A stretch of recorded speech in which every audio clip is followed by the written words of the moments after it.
just think people need to relax, and I think they need to just kind of focus on what the conversation being had in the moment is, and play into that conversation, right? You don't need to fight it. People are telling you what they're talking about. Just listen.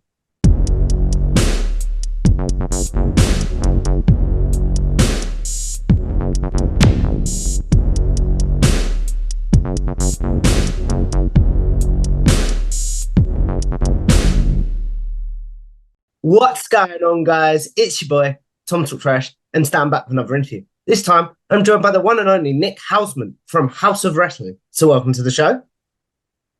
Thank you so much, Tom. Top of the morning to you. It's good to speak with you, my friend. But if we take this back to the beginning, where do you discover wrestling as a fan? Oh, I was a kid in Texas in Houston. I remember, I think the first wrestler I saw was like Duke the Dumpster Droese on Raw. So I was a mid-90s kid, early mid-90s kid for sure. Grew up going to Take One Video, getting VHS tapes of SummerSlam 92 and all the great wrestling events. So I was a wrestling fan from a very young age. So when you discover wrestling in 92 and stuff, in the mid-90s, and you're talking about the job era of wrestling, would you agree with that? Like everyone seemed to have an occupation. Yes, the job era of professional wrestling. Yeah, Duke the Dumpster Droese, right? You had the Goon. He was just a hockey player, right? Everybody had jobs. It was the way that Vince thought of creating characters. The Mountie, just a Mountie, right? Right. Yeah. So when it comes to that era, and as opposed to what was going on the other side, which was the start of the NWO and stuff, how familiar with that were you, or were you strictly a WWE kid or WWF at the time? I got to be part of that glorious era where I was a channel flipper. I was kind of into both because I would watch Raw at home, but we found WCW at my grandma's house. We'd go upstairs and watch on the TV, and she had I don't know, maybe she was WCW fan. I don't know, but I remember distinctly watching WCW at my grandma's house. We would watch TBS. I remember Macho Man showing up. I remember Hulk Hogan showing up. I was so surprised when Macho Man showed up on TBS on Saturday. I don't know if anybody remembers this or not, but Macho Man's big leap to the company happened on like a Saturday late afternoon on an hour-long show. I didn't believe it. I was like, what is going on here right now? So it was weird. Yeah, I remember I watched both. To put that in perspective for younger fans, that'd be a bit like, and you can correct me if I'm wrong on this, Nick, that'd be a bit like, say, Drew McIntyre jumping ship to AEW, but showing up on Rampage, right? Yeah. And I want to say, because CM Punk debuted on Rampage, it worked out quite well. That is true, though. I didn't think of that. But it wasn't like they had all these cool Macho Man. I think Hogan came out like a week before and was like, I've got a friend, brother. And then it was Macho. There wasn't like these weeks-long teases. It was not like some big to do about it, Very different. Definitely. So as we move on sort of through the 90s to sort of like the early 2000s to the end of the 90s, where's your fandom at this point? My fandom was still pretty hardcore in the late 90s. I was a pretty big fan into high school. And I was born in 85, so you can do the math there. I kind of fell off a little bit just because I got involved in theater and I had more of a social life, I guess. It didn't really come back into pro wrestling until like late college for a variety of reasons. Yeah. So you talked about there getting out of it slightly and being a theater kid. One question I am curious to know, what do you take from your work? What do you take from your theater work that you use in your work as a broadcaster now? Well, I did, obviously, as CM Punk let everybody know, I did improv a lot in Chicago. And, improv is all about listening and responding, heightening ideas, committing to what you're doing. And I think that's all very important. You want to show up and you want to use those skills. You want to be very aware of how you look, how you're perceived, what you're putting out there. What is the story you're trying to tell here? What's the most powerful story we can tell here? All of that kind of stuff. I get a lot of people that, love the questions I ask in the press scrums and all that. And it's just about telling the story, right? What's the story we're trying to tell here? How can I help with whatever's going on in this moment, what we're all talking about. And, you know, that's the kind of stuff that helps me as a broadcaster and journalist. You brought up there people loving some of your questions in media scrums and stuff. How are you always able to find the headline? It seems to be everything that I find on the internet sometimes is Nick Hausman got this quote from etc. wrestler. How are you always able to be in the right place at the right time and get the specific quotes? I try not to fight what's going on. I'm very much like a lazy river, right? Like the river will guide you, right? You just need to lay back and enjoy the ride. You know, I'm invested in the news. I know what everybody's talking about.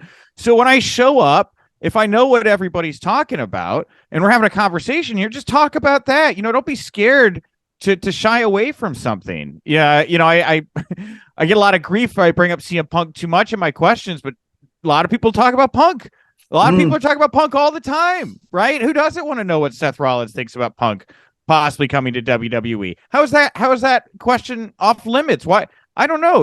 Like at the WrestleMania press scrum, you know, the news about the Endeavor deal had broken maybe 6 hours earlier and was all anybody was talking about. How do you not ask somebody about that? You know, like it's really I just think people need to relax. And I think they need to just kind of focus on what the conversation being had in the moment is and play into that conversation, right? You don't need to fight it. People are telling you what they're talking about. Just listen.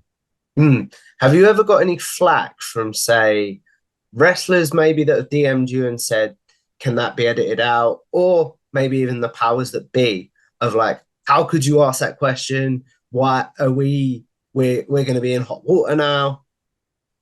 I've never had anybody from AEW or WWE do that.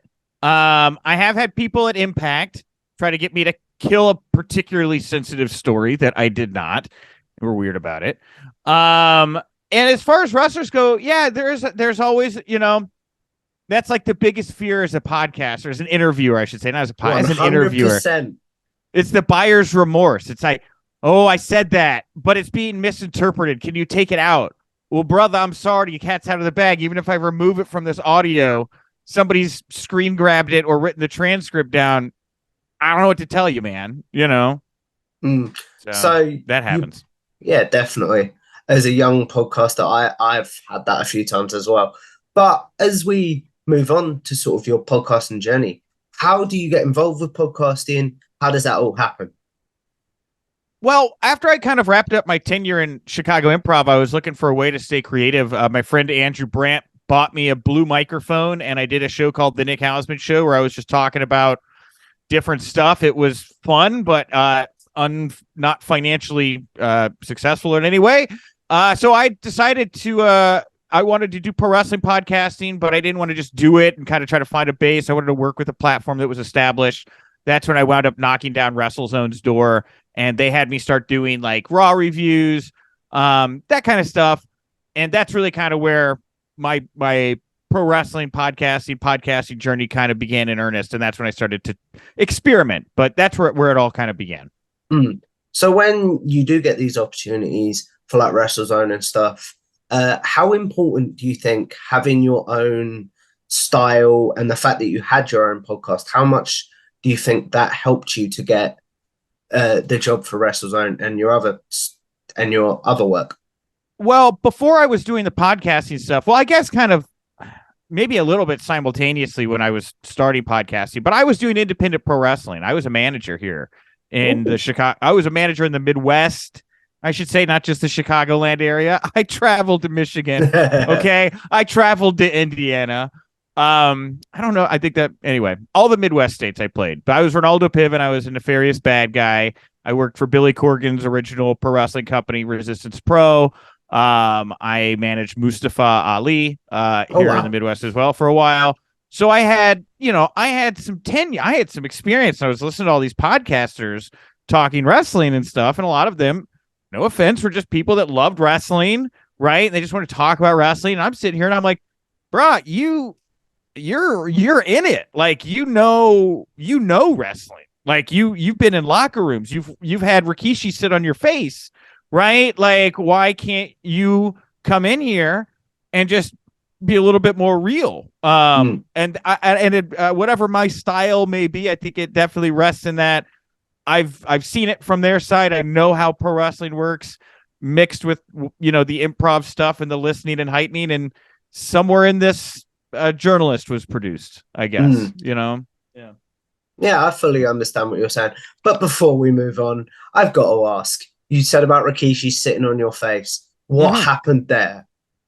Oh, well, it was at an independent wrestling show, and we brought in Kishi, and I remember being, because I was getting hit with everything as the bad guy villain. I had the Road Dog 1 2 3. I ate the worm. They wanted to put Jake the Snake Roberts snake on me, and I said no. I hate snakes. That's the only thing I've ever. I turned that down. I turned down getting speared by Rhino through a fucking table or something. And I can't say that I blame you for both of those. Thank you. But so Rikishi sitting on my face, I was like, that's hilarious. 100% in. Let's do it. Bucket list thing here. I remember going over to him that day and being like, hey, man, really excited to work with you. How's this going to work? What's going to go on here? And he's like, well, you're just going to get hit. You're going to fall in the corner there, and I'm going to pull down my pants, and I'm going to sit on your face. And I'm like, okay, simple enough. We go out there, and I've since talked to Rikishi in an interview and about stink facing people. And he told me how if he liked you, he had like one set of thongs he would wear. If he didn't like you, there was one that he didn't wash as much. There was another one that he never washed, and that was like the last one. If he didn't like you, he'd wear that one. If he hated you, essentially. If he hated you. For what it's worth, he didn't wear any thong. He pulled down his pants. It was just bare-assed Rikishi shoving his butt into my face. I mean, my nose is in, I'm, kind of pushing it to the side because I don't want to go nose first into Rikishi's actual butt, And all I remember was, this isn't as bad as I thought it would be. He didn't fart. He didn't smell like crap. It smelled like human sweaty skin, like a wrestler. And then it was over and done. And there you go. There's my Rikishi sat on my face story. That's brilliant. Thank you. So when it comes to like your work currently, how does House of Wrestling come about? Well, I worked with WrestleZone. And then I got, after I became the executive editor there, I got an offer from Wrestling Inc. And I came over to Wrestling Inc. I became the managing editor of Wrestling Inc. And I worked there, obviously, for the last 5 years. And then parted ways with Wrestling Inc. About in February, and really didn't kind of know what I was going to do because I kind of hit burnout a little bit because I was going to multiple shows a month and traveling, and it was a lot. I was burning out. So I took 6 weeks off, cleared my head, went off social media, talked to some friends about what they thought I should do, and everybody said, you got to start your own platform, man. And I had a lot of people that I'm very happy and proud to call friends step up and offer to help me to do that. And so now I have House of Wrestling. It's a work in progress, but we are 7 days a week putting out news on the site. So you go check out for all your aggregate. We do some exclusives. And well, first of all, we do Tuesdays and Thursdays at Premier Streaming Network. That's the House of Wrestling flagship show, which is now co-owned by Freddie Prinze Jr. And I've been doing weekly interviews, and all this goes on the podcast feed. And I've been doing these weekly interviews, and I can tell you now because I told you I had UK news. Are you ready for this, Tom? Yep. This isn't going to air till June, but as I'm telling it to Tom right now, he's the first one to hear on any kind of podcast. I signed a deal with Inside the Ropes this morning. That's why I was so busy. Wow. That's why I was so busy this morning, Tom. So I was talking to Dante and Kenny. And it is a done deal now. I am going to be doing one weekly video interview a week for Inside the Ropes. And I'll be bringing my cavalcade of friends over there. And now I'm part of the UK scene, Tom. I'm part of what really you do. That is so redneck. Cool. Isn't that fun? That is really cool. Like, as someone that's managed to, humble brag, work with some of the Inside the Ropes crew, like Kenny, and people like that, have them on the show. You are a massive asset to that team, and it will be very cool to see your work on there, my friend. So you talked I'm excited. Yeah. So how's that going to work then? Because obviously we'll peel the curtain back a little bit. We both had a few time zone issues this morning. Like we both got miscommunication, I think. Would you agree with that? Well, I mean, when it's a 6 or 7 hour difference, yeah, yes, a little bit of miscommunication. It happens. It's fine. Yeah. So how's that going to work then? Like, has Kenny, what have you said to Kenny or to Don about I what you want your work to be? What have they said to you? I mean, well, first of all, I've worked with a lot of people in the UK over the years. We had some wonderful UK writers over at Wrestling Inc. I think I had a couple over WrestleZone as well. And I say I, that's so possessive. That's wrong. We, the site, we're working with I know what wonderful you UK mean, though. writers. Yeah, yeah. So I've worked with UK writers before. I'm usually pretty good with the time zones and stuff. Um, but no, I mean, you find a rhythm, you find a groove. You know, when I'm getting going, they're usually wrapping up. There's a couple hours lay a little pass over each other there. You could do a little bit of handoff, a little bit of communication. I'm not too worried about it. It'll just mean that my interviews will probably be released at a time when I'm sleeping, and then I get to wake up to all of these great tweets about it. So that's really nice. That's really all that changes for me. That's very cool though. So you talked about there, first of all, the burnout. I'm very interested to know about how you dealt with burnout and stuff before as you left wrestling, but before you started House of Wrestling. When did you start to feel the burnout and how did you ultimately overcome it? Oh man, it's so funny. I had started feeling burned out at AEW All Out. And I don't know if that's just like a kinship that Punk and The I share. irony in that. I was sitting there. I remember it all out. I was sitting there. I was watching the show. I was like, it's a great show, but I'm traveling to shows. I'm sitting here and I'm waiting for like 30 seconds. Like, dude, what are you doing? You're doing all this traveling for like, you show up and you get to ask maybe one or two questions in these scrums and you get some news, but it's, you know, I was just going to so many shows. I'm sitting there and I'm feeling burned it all out. And then I go and I sit down next to Denise Salcedo, who's a very nice human being. She's always very nice to me. But I sit down next to Denise. Oh, that's right. There had been a problem with the Wrestling Inc. feed. They had like started the post show for All Out, and I had set the same feed. I had set a different feed that was gonna be for the scrum, but then they started anyway. I wound up not being able to live stream the scrum. And I was feeling really bummed about that. And I was sitting next to Denise, and I'm like, Denise, can I maybe use your video? She's like, sure, don't worry about it. And then out of nowhere comes Punk, and he puts all the focus on me immediately.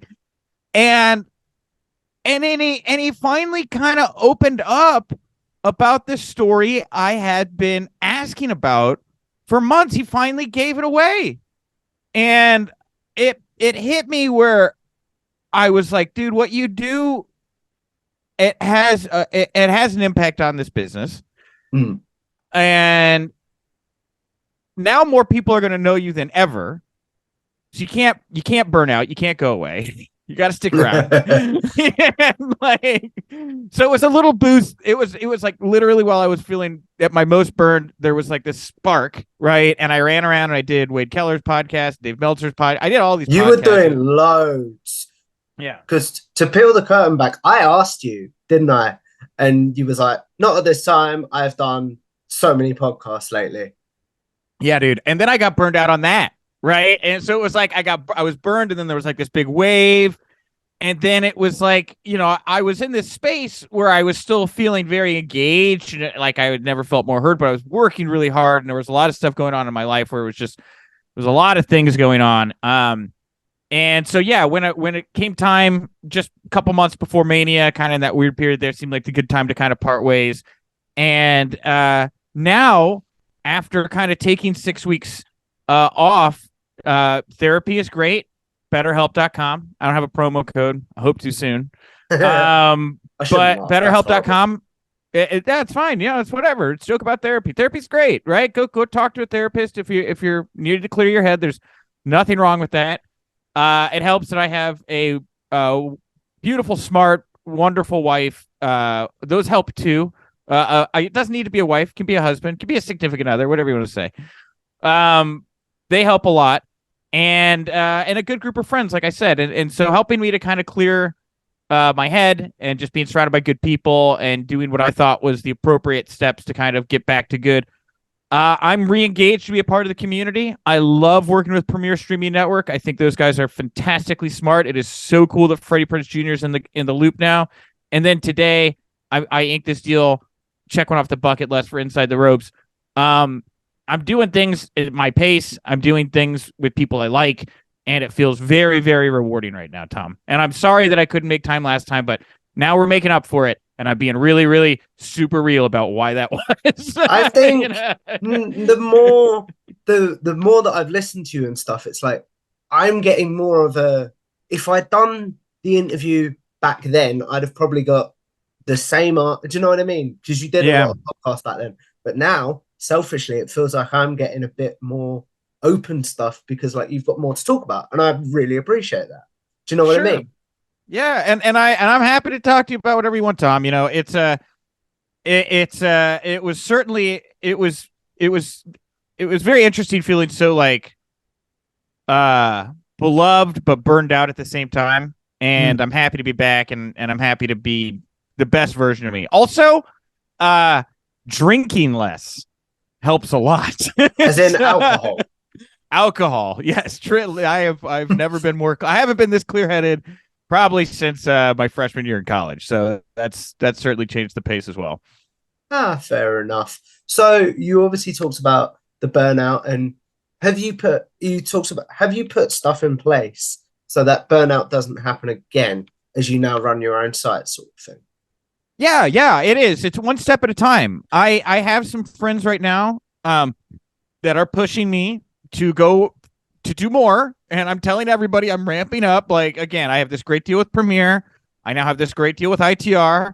It requires me booking 3 people a week between the pundits for House of Wrestling, where we talk the news, and between guests that I want to present over at Inside the Ropes. So that is already kind of its own thing. I'm trying my best to stay on top of the news for houseofwrestling.com so we can make that a site for people that want their news that's properly curated and presented for them. But it's all one step at a time. And I do have some people around me pushing me, which is fine. I love you all very much. You are good friends and you can keep pushing me, but I'm trying to go at a pace that I feel comfortable with. And I don't feel like I'm pushing myself to a place where I'm going to burn out like I did before. That's really cool to hear. So where is you talked about, did you watch a lot of wrestling during your 6 weeks off? You might have answered that. I do apologize. No, I didn't. I don't think I watched kind of any wrestling for like 6 weeks. I just needed to unplug. I don't know that I think I didn't watch wrestling for like 4 weeks. There were like 2 weeks where I knew that I was going to be getting back into it. We had bought the domain. My web designer we got to a point where we were ready to put it in Sandbox. So there were like 2 weeks where I was catching up on news and watching wrestling and writing articles that nobody was reading just so I could get in the habit of being back in the news cycle and writing about news. And so that when people came to the site, there was content. So it didn't look like a dry site. And so I think that's the most fun I've had doing pro wrestling journalism in a while, because it was so free knowing nobody's going to look at this stuff. Maybe later, right? But I'm just kind of finding my groove. Like, how does this feel when do I want to wake up? When do I want to write? What is this going to look like? And I really just enjoyed that 2 weeks there, getting back into it quietly before we put out the press release and everything blew up and everybody knows about it now, you know? Yeah, I know what you mean. Is continuing to have fun something you want the House of Wrestling brand to be? And like, is having fun as part of your job something you want to continue to happen with the House of Wrestling brand, sort of thing? That was a very wordy question. Absolutely. You know, if we're not having fun, what are we doing? You know, happiness is so part of the essence of humanity. And that's a real stoner thing to say. Happy 420, everybody. A little belated, but it is. You know, happiness is this thing that it's so easy to lose sight of, and it's so easy to feel like you can't attain, or it's just for somebody maybe who feels all the time, maybe it's just something you kind of forget about. But I want the show to be about real conversations that we're having, but in a fun way. I want you, I've been doing the show where I say, hey, everybody, welcome into House of Wrestling. Take your shoes off, hang your jacket up. I want you to have that feeling of you're coming into my house. You're coming into my, my living room. We're going to sit here and we're going to have a conversation. At the end of it, we wrap it up. We put our shoes back on. Thank you for coming by. Here's the leftover lasagna. We'll see you around another time. I want that kind of. I'm from the Midwest. I live in Chicago. I love that kind of Midwest folksiness, kind of happiness, and I want people to be happy when they engage with us. That's really cool. So you talked about wanting people to be happy, but as we look at wrapping this up soon, what are some of your goals for House of Wrestling, maybe towards the middle of 2023 and the end of 2023? Well, I hope to really establish our relationship with Premier Streaming Network and Inside the Ropes. I could not be more happy with that framework. I hope to continue to explore that going into 2023. We're toying around with some other premium content that I don't want to even tease, because if it gets people talking, I don't want to have to actually do it if I don't decide I want to do it.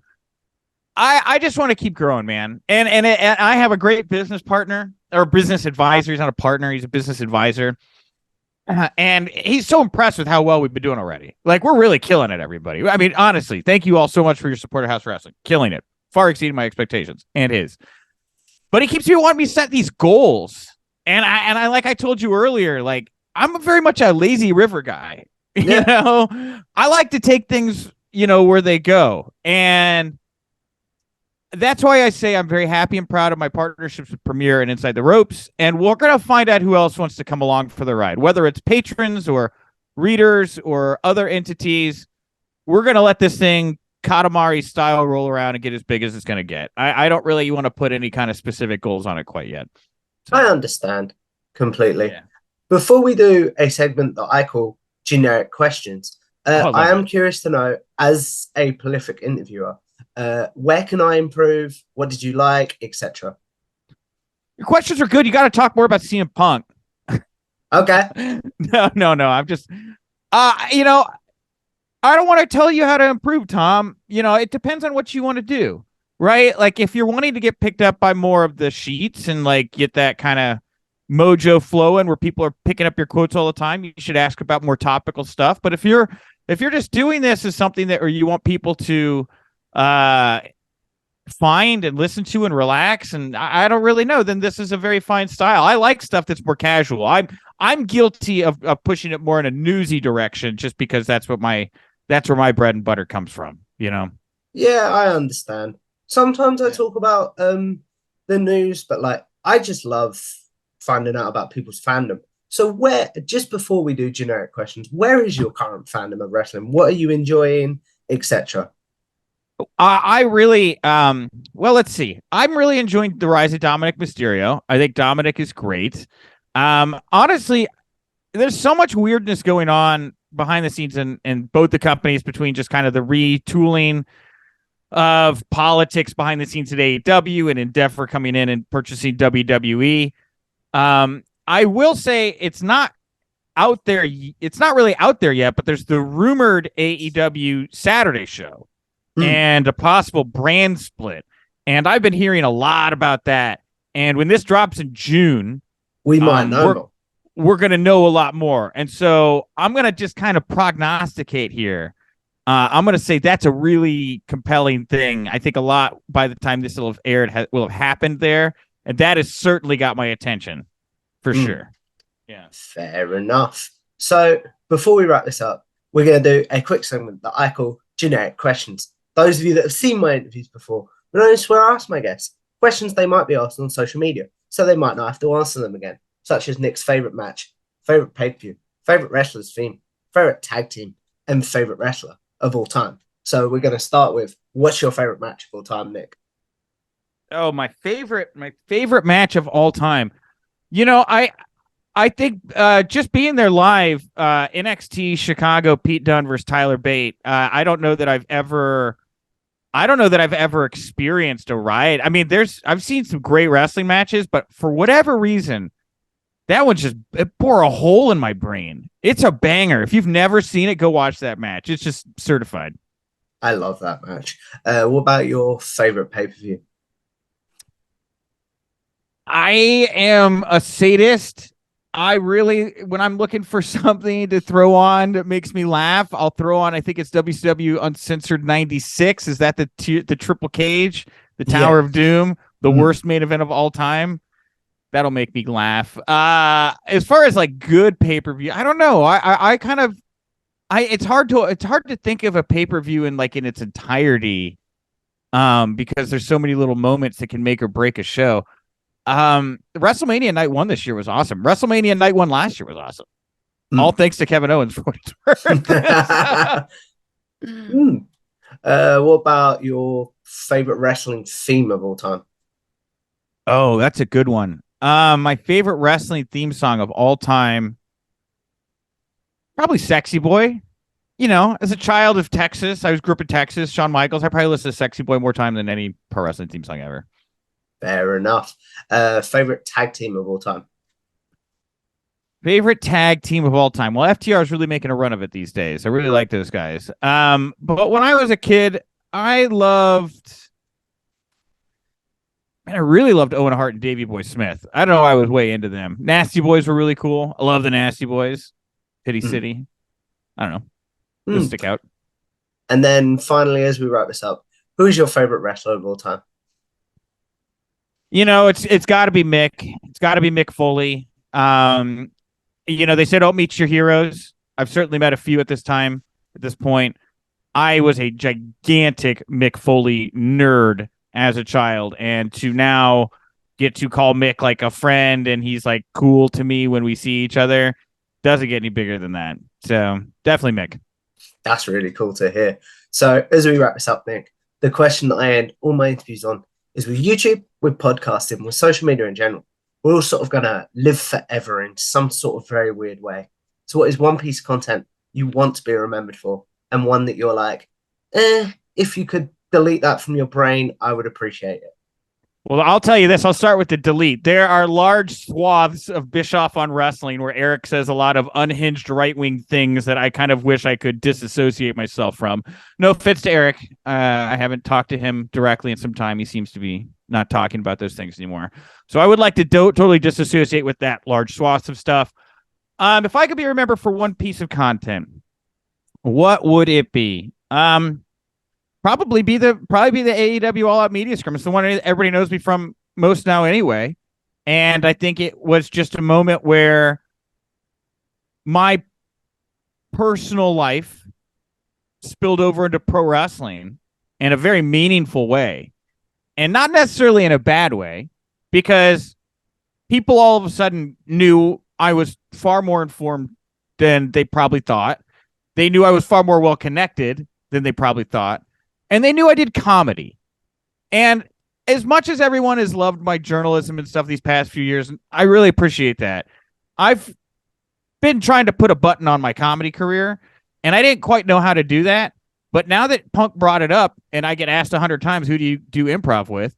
It looks like there's going to be a chance for me to do that this year and do a little bit of comedy and put a button on that period of my life. And for that, I'll probably say the AEW All Out Media Scrum, just because I think there's just a lot of layers there that I'm a part of. And over time, it's going to be really interesting to see how all of that has affected the landscape of pro wrestling. Not to blow too much smoke up the ass of everyone involved with that situation, but it did. It changed a lot of things. It did. Definitely. That's really cool to hear. So as we wrap this up, Nick, where can the good people find you and all your content?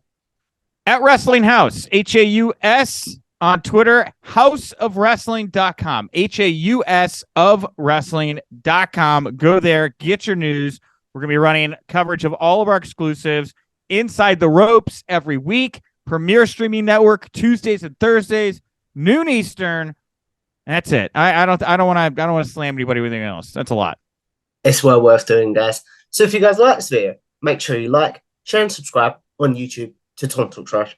Follow me on Twitter at Tom Talk Trash, and I will see you in the next video. Goodbye now.